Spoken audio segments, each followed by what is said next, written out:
Rain lashed against the cracked windows of the old foundry-turned-dining hall, wind howling like a warning through the skeletal beams above. The Miller gathering was in full bloom, petals of ego, sharp with ambition and rot. Strings of amber light swung overhead, casting shadows like nooses on the concrete floor. I stood near the rusted stairwell, where the kitchen met the service corridor, invisible again. Jennifer's voice knifed through the din. "Michael, darling, by mother, naturally. Can't have our star analyst too far from the throne." Her laugh clinked like cold silver. "And Patricia, sweet genius, father insists you sit beside him. Goldman partners don't just bloom overnight, after all." I knew what came next. Same stage, same script. Jennifer's gaze eventually slid past the lawyers, the hedge fund stars, the arm candy spouses, and landed on me. Her mouth twitched. A slow frown bloomed beneath her designer glasses. "Oh, Mary." She said it like a bruise she'd discovered. "Well, it's a bit tight near the center. Perhaps just there." She gestured vaguely toward a folding chair near the busing station. "By the, serving staff." The air shifted. A few cousins looked up, pity masked as politeness. I nodded once.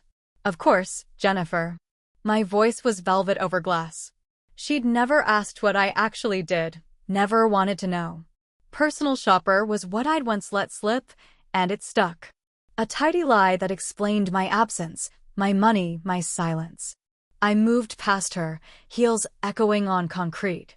My black dress, custom from a Paris atelier I owned, shimmered like oil.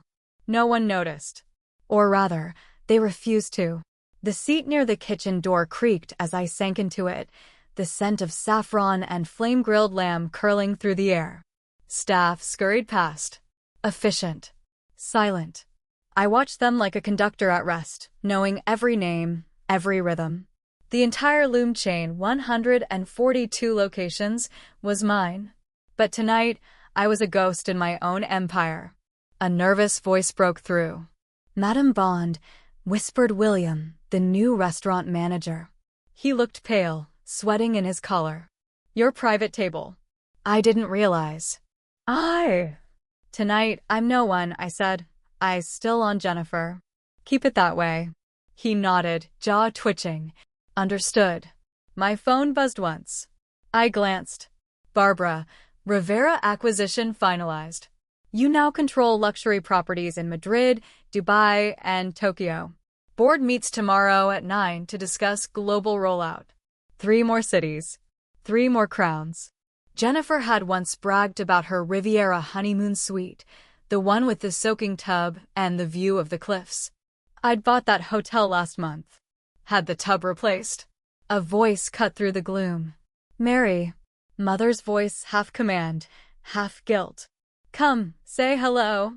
You're always off somewhere with your little boutique thing." Boutique thing. That boutique just closed a $3 billion acquisition. I stood, slowly.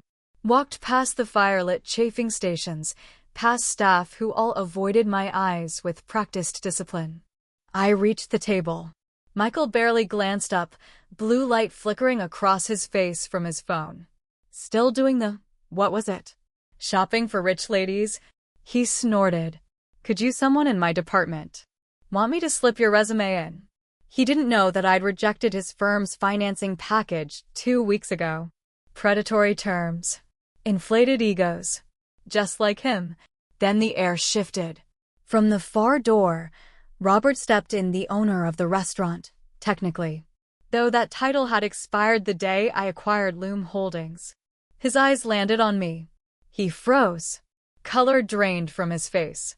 "Madame Bond," he stammered, then corrected himself. "I mean, Madam." Jennifer's head snapped around. "You know Mary?" The room stiffened. Even the clink of forks went quiet. I turned to Robert, letting the silence burn between us. "Yes," he said finally, with the reverence one might use at a royal funeral. "She owns this place." The silence cracked. My brother blinked. Mother froze with a fork halfway to her mouth. I smiled, just enough. And for the first time in years, I saw Jennifer's lip tremble. Philippe looked like he'd swallowed glass. His eyes darted from me to Jennifer, to my father, desperate for a rope to pull himself out of the quicksand. I could have saved him. But some truths deserve a stage. He stammered, voice cracking. Madame Bond. I meant she Mary occasionally assists some of our exclusive clientele with wardrobe things. It was pitiful. Jennifer pounced, her smile brittle but intact. Exactly. She shops for rich people. Her tone curled around the table like perfume mixed with poison. Isn't that right, Mary? I opened my mouth, but the heavy industrial doors creaked open again, and with them a shift in gravity. Thomas stepped inside, sleek as always, trench coat dusted with rain, tablet in hand. His eyes scanned the room, registering the frozen tableau, my family, mid-performance, and me, center stage. He didn't flinch. Boss, he said loud enough to land like a gunshot. Apologies for the intrusion, but we need your signature before the Asian markets open. The Rivera merger just cleared compliance. Dead silence. Michael blinked. Boss, he repeated, as if the word was foreign in this context. Mother sat straighter. Her eyes narrowed, calculating. There was too much power in the air now, and her instincts smelled it like blood. Thomas continued, unfazed. All 37 properties are loaded into the deal. 38, I corrected, coolly. Singapore cleared last night. He nodded. Right. Once you sign, HDG will officially outrank Shangri-La, Amman, and Mandarin in Asia-Pacific footprint. And just like that, the bottom dropped out of Jennifer's world. Her hand jerked. A wine glass tipped. Red spilled across the white tablecloth like blood in snow. No one moved. Even the servers held still, their eyes locked on me. Michael slowly lowered his fork. Your HDG? I met his gaze. The personal shopper part was always a metaphor. I shop for empires. But the CEO is, he faltered. Standing, I said, right here. I signed the screen with a single flourish and handed the tablet back to Thomas. Philippe, I said, voice etched in steel, I believe I was misplaced tonight. Philippe nearly tripped over himself. Madame Bond, of course. Your usual table, right away. He gestured shakily toward the glass-walled corner with the skyline view, the one reserved for power dinners and international dignitaries. Jennifer's throat bobbed as she tried to piece it all together. Her voice came out strangled. But you drive a Honda. You live in that tiny apartment above the deli. I own the deli, I said quietly. And the block. The Honda's for camouflage. The Maybach's outside, if you'd prefer proof. Mother's mask cracked, a hairline fracture. Her voice was barely a whisper now. All those years, missing birthdays, weddings. I thought you were avoiding us. I was closing hotels in Dubai, launching spas in Tokyo, cleaning up your mess in Milan. I met her eyes, unwavering. It wasn't personal, just priorities. Patricia looked stricken, but said nothing. Michael stared at the table like it might offer a way out. I was at Michael's promotion party, remember? I added lightly. Nice venue. I own it. Replaced the chef last fall. The servers began clearing the wine without being asked, faster, smoother now. They knew who signed their checks. Jennifer sat stiffly, fingers clenched in her lap, her eyes wide and unblinking. Thomas remained at my side, silent, respectful, but amused. This was a bloodless coup, and he knew it. I looked at the table one last time. My offer stands, I said. We can discuss Rivera over dinner.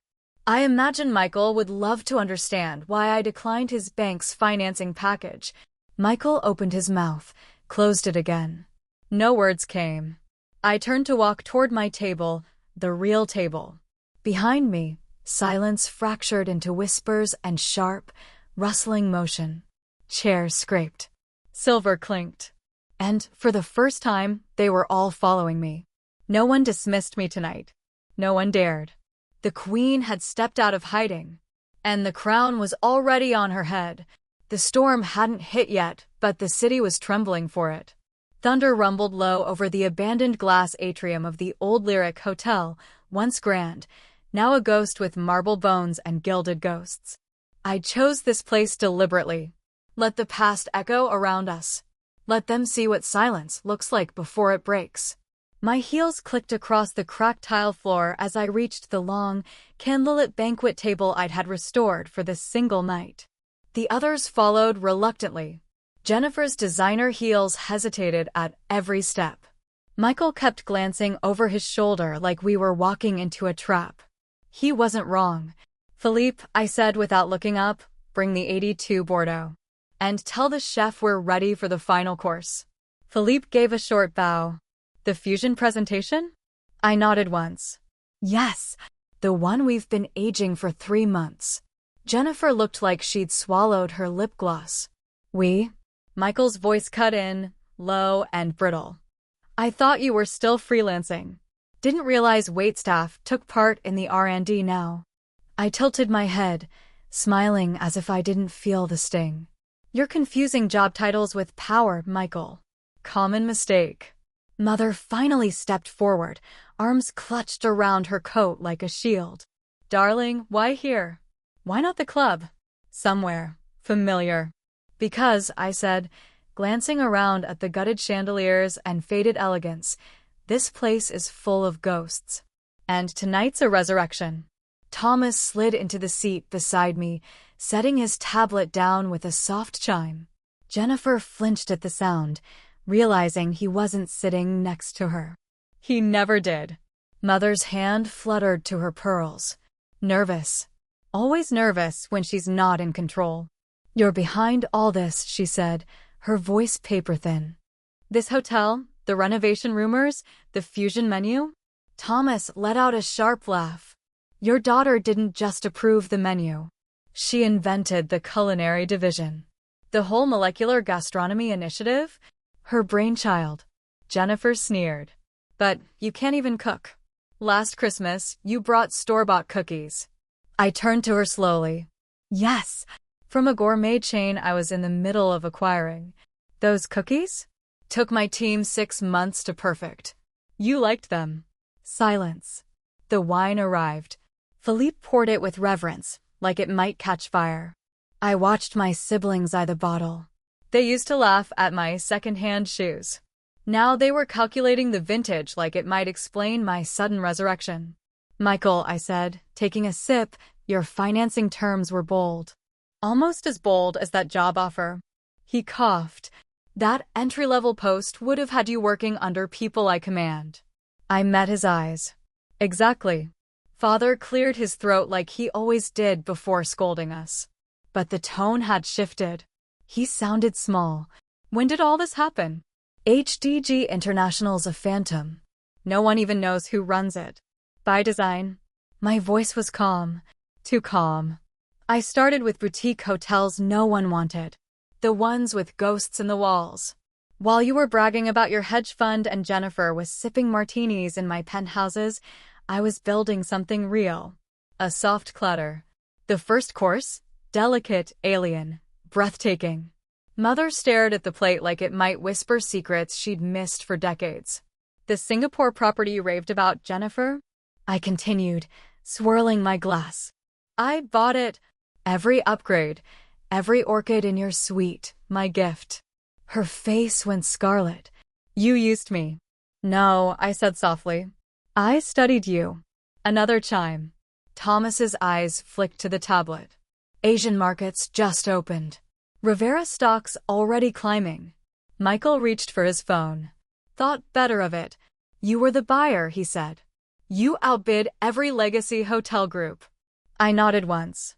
"And in 3 hours, the press will know." I turned to Mother, who still hadn't touched her food.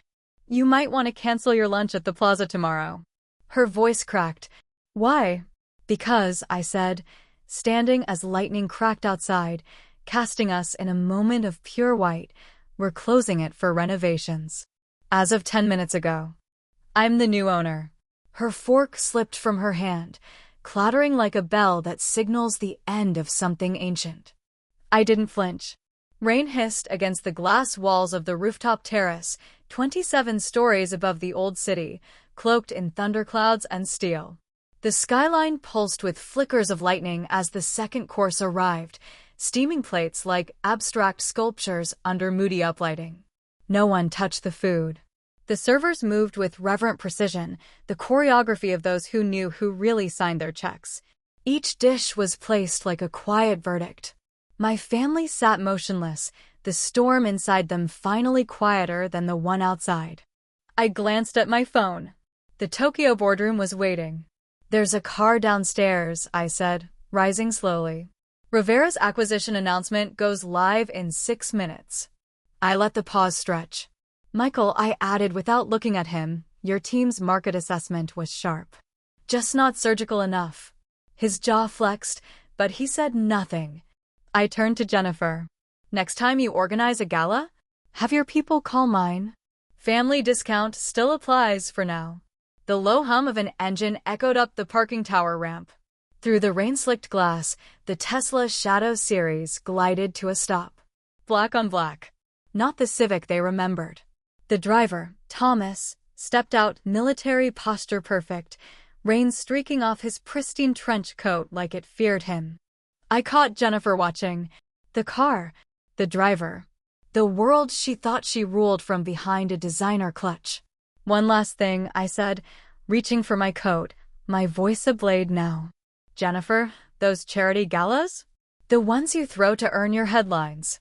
She looked up, mascara smudged faintly at the corners. "What about them?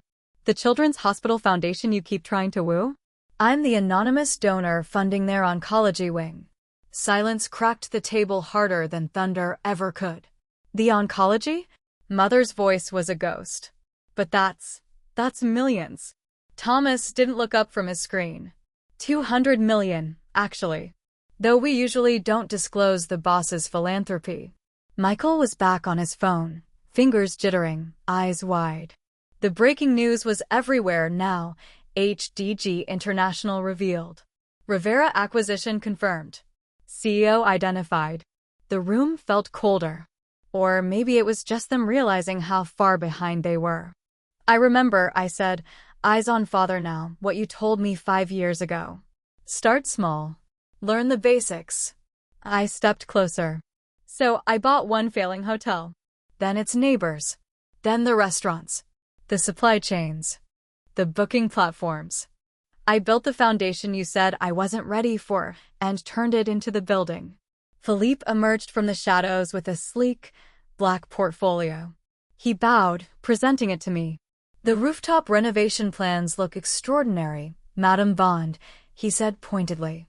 "The garden concept is particularly elegant." Jennifer sat bolt upright. "But I booked my engagement party here." I offered a polite nod. "You'll need to move it. This rooftop's closed for construction starting Monday. But Paris has a beautiful terrace venue. We'll upgrade you, compliments of the house." Her mouth opened, then shut again.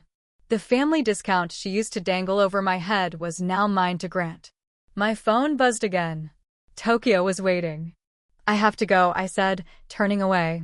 "The Asian markets won't wait. Not even for family drama." I reached into my clutch, pulled out a matte black credit card, and placed it lightly on the table. It landed like a gavel. "Dinner's on me. As usual." Mother exhaled, shaky, pale. "All those dinners you missed. Those nights you were working late at your little shopping job." I smiled faintly. "I was here. At that corner table." I gestured to a private alcove in shadow. "Closing deals bigger than this building." "The shopping job? That was just easier for you to believe." Thomas opened the terrace doors. A blast of wind carried the scent of ozone and power. Below us, camera flashes bloomed like fireflies. This city knew, and the world would know by morning. I paused, 1 foot out the door. "Oh, Michael," I said without turning. "That entry-level position you offered?" He blinked. "I'm hiring now. Executive roles. After the Rivera merger, we'll need sharp minds. Your team's report wasn't bad. Have your people call mine." I turned, held his gaze. If you can handle reporting to your little sister. The look on his face, gutted pride, buried awe, and something else he hadn't felt toward me in years, respect. Jennifer hadn't moved. She was still staring at the black card like it might vanish. And Mother, she was quiet now, as if mentally replaying every moment she hadn't paid attention. I walked into the storm, the city roaring beneath my feet. The empire no one saw coming had finally introduced its queen. I paused at the door, the stormlight casting long shadows across the marble floor, my reflection warped in the rain-slick glass. "Oh, and Jennifer," I said without turning, just loud enough for the words to cut through the static air. "Those store-bought cookies you mocked at Christmas?" I glanced back, letting the weight of the next sentence settle like snowfall. "They'll be in every premium market by next month." I bought the recipe. 8 figures. Cash. A silence thick as velvet stretched across the table. "Sometimes the simplest things are worth the most," I added, softer now. A lesson this family never had the patience to learn. No one spoke. Not Mother. Not Father. Not even Michael. They were too full now of regret, rewrites, and the taste of truths they never saw coming. I walked out of Loom Da without looking back. Let them sit there, beneath the chandeliers they never knew I owned, digesting more than just dinner. The press would feast tomorrow. But tonight? I'd fed the one hunger that had haunted me for years. Recognition. Not from the world. From them. Thomas stood by the Tesla, soaked but still impeccable. He opened the door with the quiet precision of a man who understood power didn't raise its voice. "Tokyo, Madame Bond?" he asked. "Tokyo," I confirmed, sliding into the chilled leather seat that felt more like a throne than a car. The door whispered shut behind me. But then I leaned forward, just slightly. "And Thomas," I said, voice calm, gaze on the city bleeding lights into the rain, "make sure my family gets home safely. Send the backup car." He nodded once. "Because that's what success looks like," I murmured. "Taking care of your own. Even when your own never took care of you." The Tesla pulled away in silence, the street blurring behind tinted glass.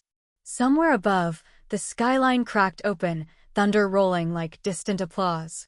And for the first time in years, I didn't feel like I had something to prove. Only something to build.